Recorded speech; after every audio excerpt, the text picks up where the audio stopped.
Hey guys, welcome back to Gear Facts. Today it's the Kawai K1, another vintage, but this time a synthesizer. I want to just play you some patches before we start talking about it too much.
Okay, so that's a cross-section of what we're dealing with here. It is weird with the Kawai K1. Let's take a closer look at the operating system.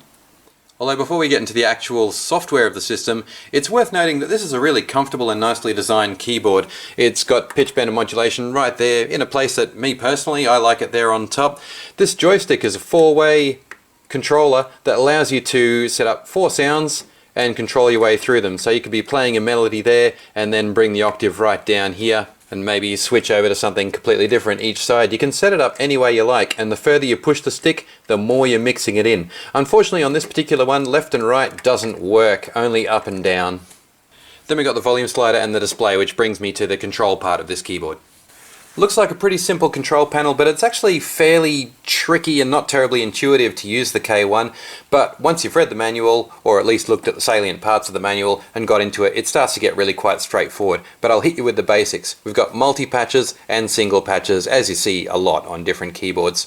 Then we've got 4 banks, A, B, C and D, from which you can select 8 sounds, which gives us 64 sounds in total. Just a moment ago I did mention the joystick on the other side though, and it can control 4 different sounds within each individual patch, and that also corresponds with A, B, C and D when you're in the edit mode. When you're editing, you've got 4 sounds to choose from, and they all work together. So you could even have sounds playing harmonies like perfect fifth sounds working together, or 4 completely different sounds. Or if you want to get into the timing of the sounds, you could arrange a short arpeggio based on 4 notes and integrate that with the joystick controller any way you like. And I guess what I'm saying is the K1 really is an imagination keyboard. It gives you the resources, and you really have to open your mind and figure out what new ideas you can come up with and how you can express a sound through these tools that it gives you. Personally, I've never seen anything that functions quite like it before, and the editing is very in-depth. So this is a keyboard that you can spend weeks with and really make some wonderful discoveries. Here are some more sounds.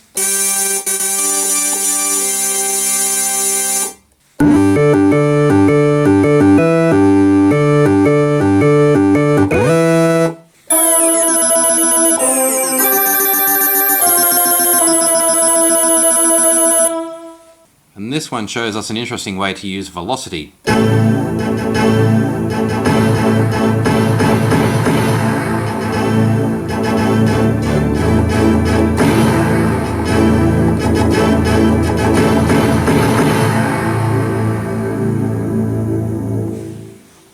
Here's a patch that's pretty weird.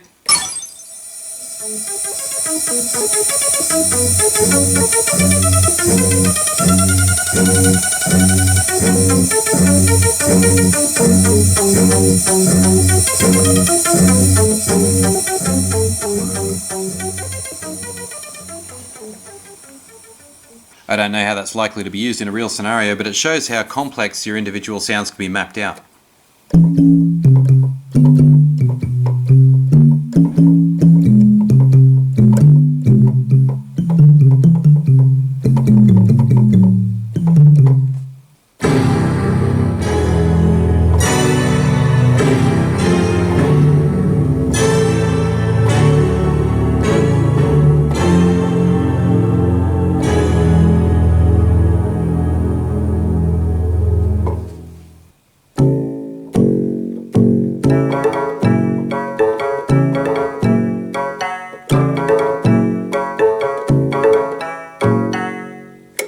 Here's a nice simple sound that shows us how this joystick works.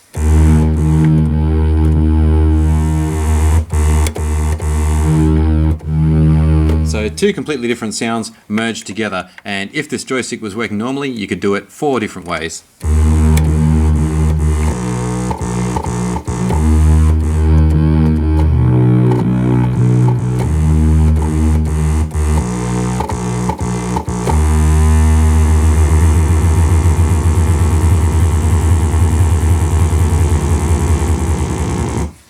So how good would that be in different transitions during a song? Or it can be used for very simple tasks like just augmenting the pitch shift.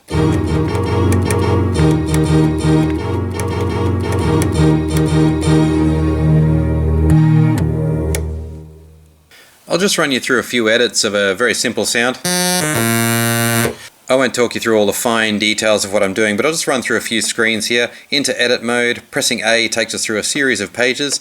You can see up on the top right there, we've got a row of V's there. That basically means there's a voice active in each of those 4 slots. So like I said, you can run 4 voices at a time, overlaid, but you can have as few as 1 if you like. I can cancel some of these out, and we can just run 1 voice. Of course, layering is a really nice way to go to fatten up a sound. No contest there. And we can go into individual sounds. See the cursor moving there under the V's, and when we go through our edits, that'll just affect that one particular sound. So if I cancel out the 3rd voice, for example, and the 2nd voice, you can hear how things are changing. Okay, so that 2nd voice there sounds like this. We'll just go through and edit a little bit of that. I'm into the B section now of edits, where I can change the coarse and fine frequencies, and then in the C bank of edits we can change the actual wave, the fundamental sound, and pressing plus and minus will take us through a whole lot of options.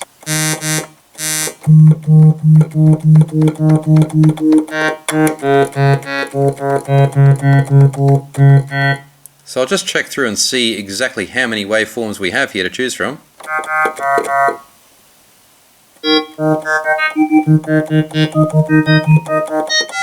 I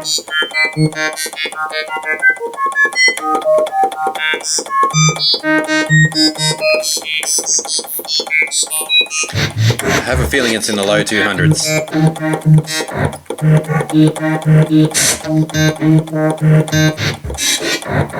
Oh, there you go, 256. So you can see we've got a pretty diverse range of waveforms there to explore and pack together using this 4-voice system. And that brings me right back to what I said at the beginning, which is that this is an imagination machine. You really have to blend these 256 voices together, sequence them and pan them in all kinds of different ways to see what you can get.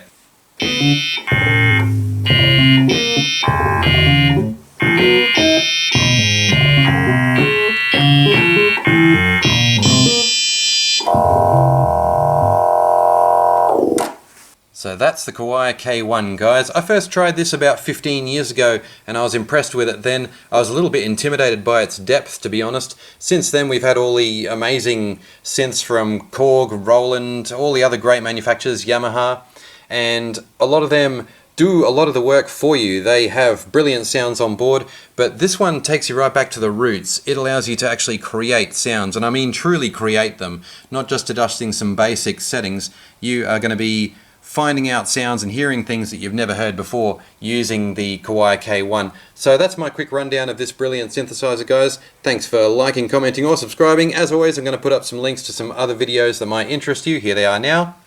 And I look forward to seeing you next time on Gear Facts.